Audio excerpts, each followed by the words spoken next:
Good morning student.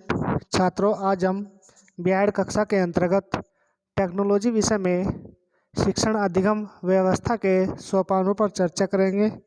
छात्रों, जैसे कि शिक्षक को एक प्रबंधक माना गया है।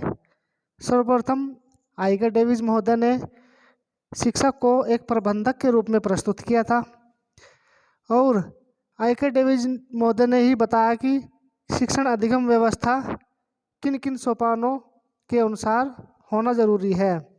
जैसे उन्होंने बताया कि शिक्षण अधिगम व्यवस्था में पहला सोपान, जो पहला पद है वह है नियोजन, प्लानिंग। दूसरा पद इसमें उन्होंने बताया व्यवस्था, ऑर्गेनाइजिंग। तीसरा मार्गदर्शन बताया और फोर्थ पद बताया उन्होंने नियंत्रण करना, कंट्रोलिंग। तो इसमें नियोजन के अंतर्गत उन्होंने बताया कि इस सोपान के अंतर्गत शिक्षक को उद्देश्यों का निर्धारण और उन्हें परिभाषित करना होता है। शिक्षक पाठ्यक्रम का विश्लेषण करके इसे क्रमबद्ध तरीके से नियोजित भी करता है। इसके अतिरिक्त शिक्षक के लिए अनुदेशन का विकास करना तथा सहायक सामग्री का चयन करना भी शिक्षक के उत्तरदायित्वों में शामिल है। इस सोपान के दौरान शिक्षक को अपनी सृजनात्मक और कल्पना की शक्तियों को विकसित करने का अवसर मिलता है। दूसरा सोपान इसमें व्यवस्था है। व्यवस्था में शिक्षण अधिगम व्यवस्था में उद्देश्यों को प्राप्त करना ही मुख्य लक्ष्य होता है।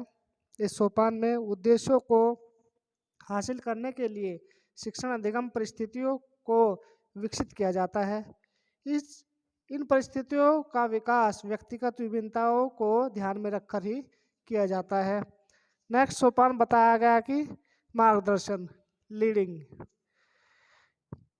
एक शिक्षक का मुख्य कर्तव्य होता है कि वह विद्यार्थियों को प्रोत्साहित करे और उनका मार्गदर्शन करे, उनके कार्यों का निरीक्षण करे तथा उन्हें आवश्यक निर्देश दे। शिक्षक के ये सभी कर्तव्य विद्यार्थियों को उनके उद्देश्यों को प्राप्त करने में सहायक होते हैं।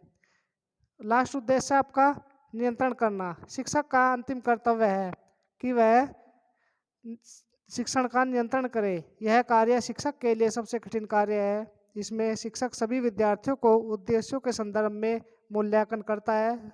यह मूल्यांकन शिक्षक परीक्षाओं द्वारा भी करता है।